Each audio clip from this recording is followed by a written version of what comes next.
You guys hear me? Just now. Okay. All right. So You froze. Yeah, you're you're good. You froze a little bit before. okay. I think as the Wi-Fi here might be a little bit spotty, but I think it's fine now. If not, I'll just go to data. Okay. So we are in Chav Tes Amud Beis. We're in 29b, and my friends, God willing, we are hopefully about to finish the second parak of Sukkah. Yes. So here we go. We are 2 lines from the top. So we're at the words Amar Rav. Okay, so basically in our previous year we talked about solar eclipses among other things, and we basically started talking about these pairs of 4 that when X, Y, and Z happens, it's because of these 4 things. So we're at the end of that list. Amar Rab. So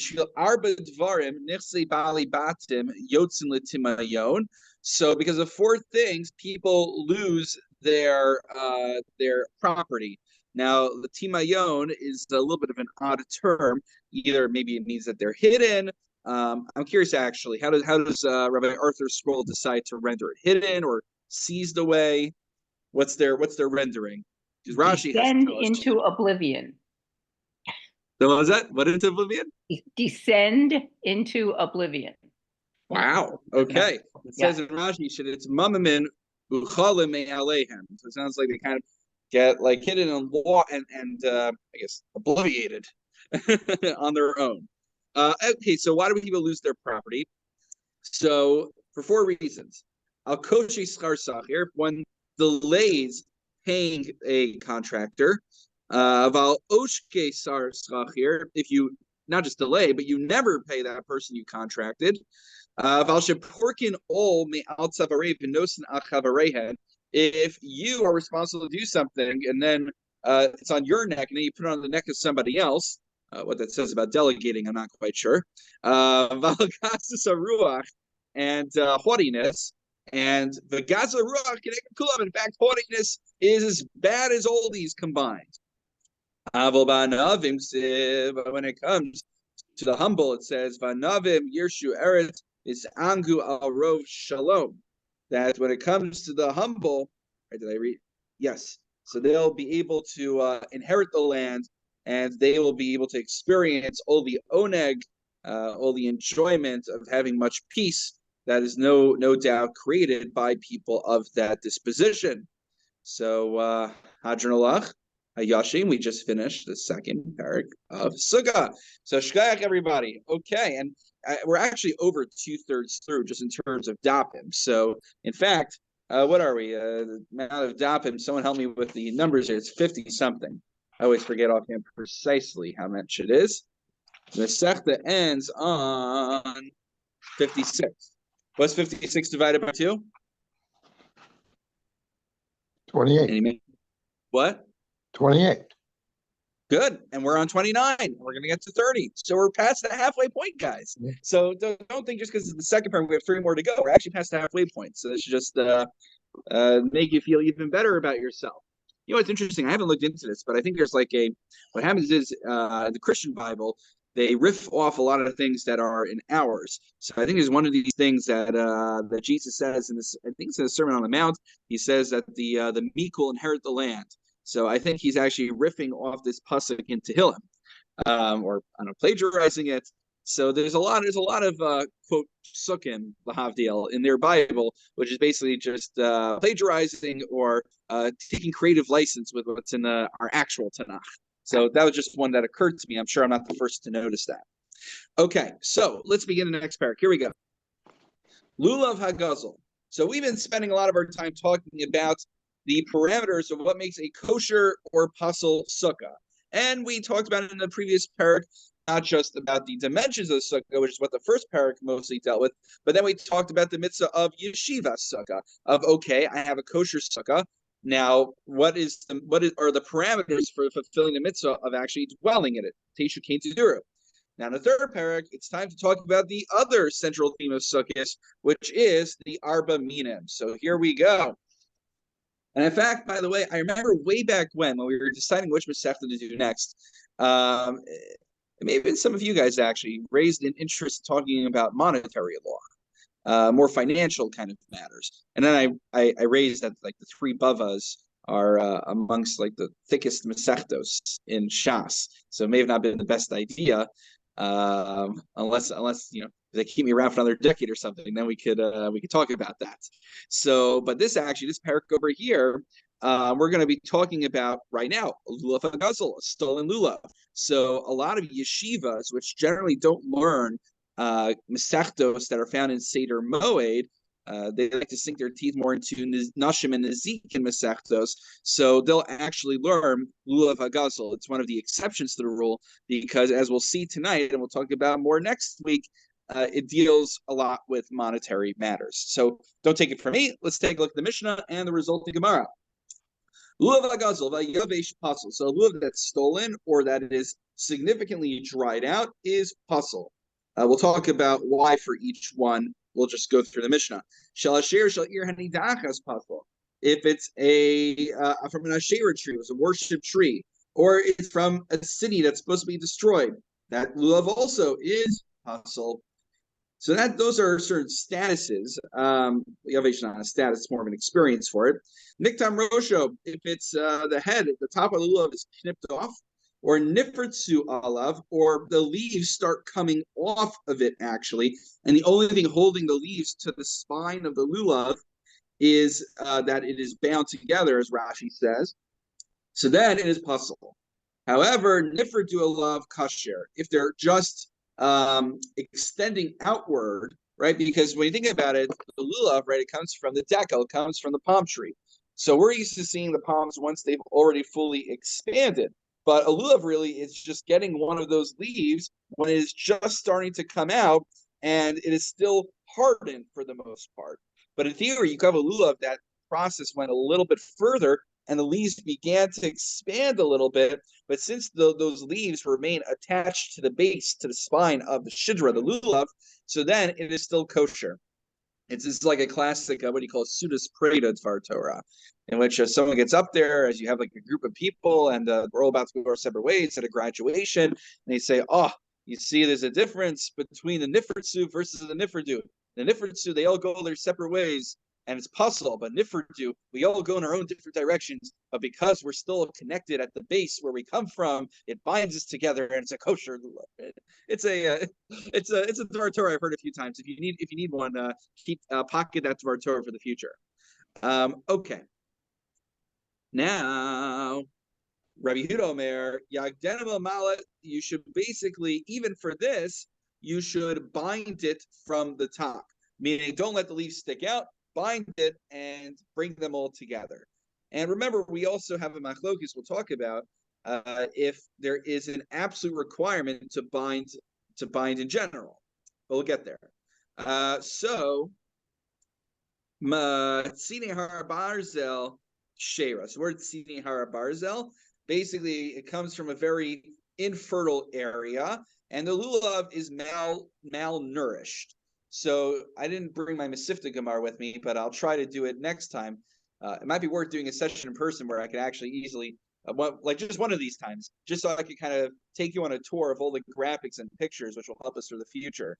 And or maybe you have to create like a Zoom slideshow or something. Honestly, I think it'd be easier if we just maybe met in person one time rather than a Zoom slideshow, which will take me forever to put together.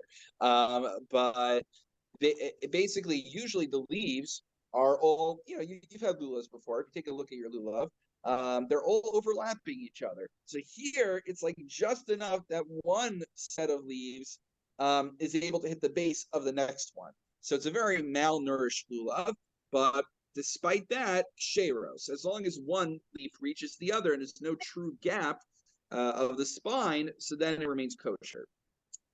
Finally, lulav shishbo shlosha tzvachim k'dilanei kosher. Now, what is the minimum height of a lulav? You need at least 3 tvachim to wave, and we'll mention in the Gemara, though I think Rashi points it out, you need an additional in order to hold it. So meaning you need 1 tefach, actually a tefach, that you can hold the lulav with, and then 3 tvachim on top of the actual lulav itself. So you really need 4 tvachim actually for a kosher lulav, but you'd be hard pressed, honestly, to find a lulav that's less than 4 tvachim. So this is a funny thing. People come in and They ask all these questions. In my experience, and it's not just mine, in Rav Malamed, he actually writes explicitly. It's hard unless you're going with like all sorts of like chumras. It's hard to find a non-kosher lulav.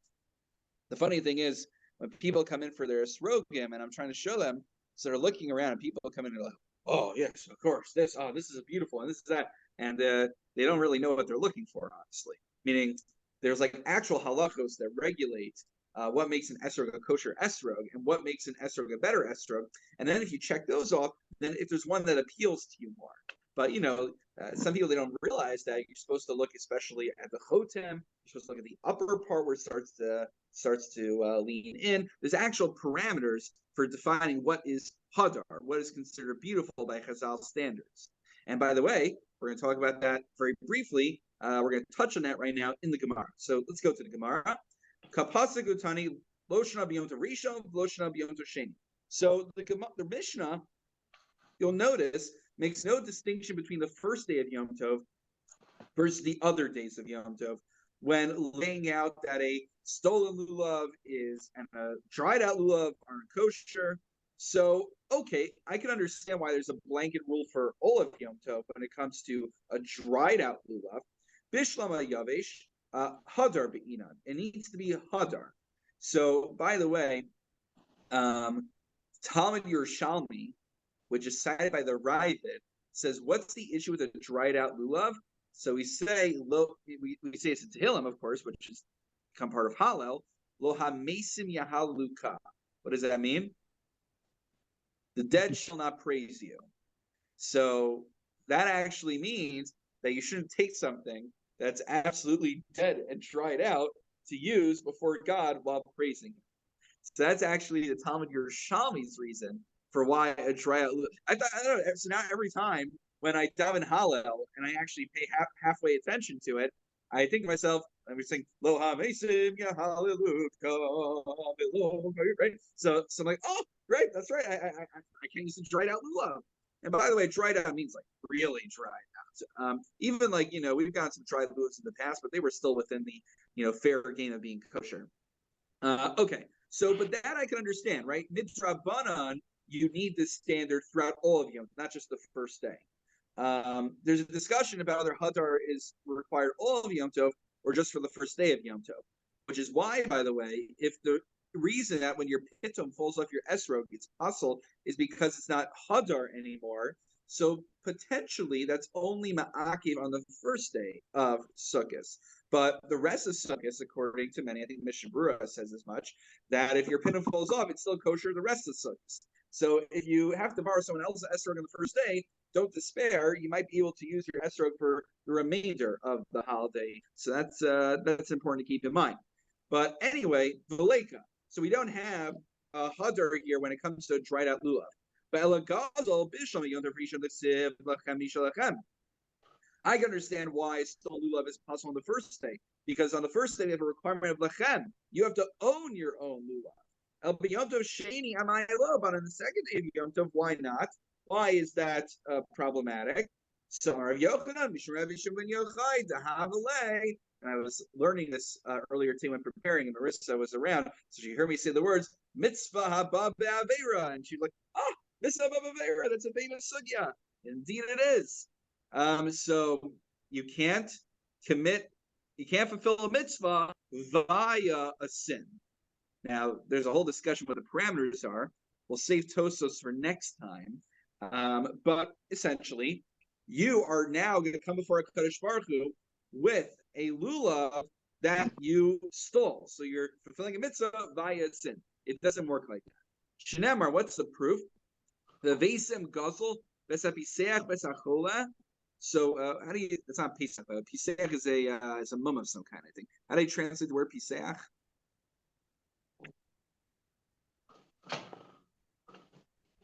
The right, and those who bring a stolen, we're talking about karbanos, but offerings. What's the translation again? Yeah, lame. Lame.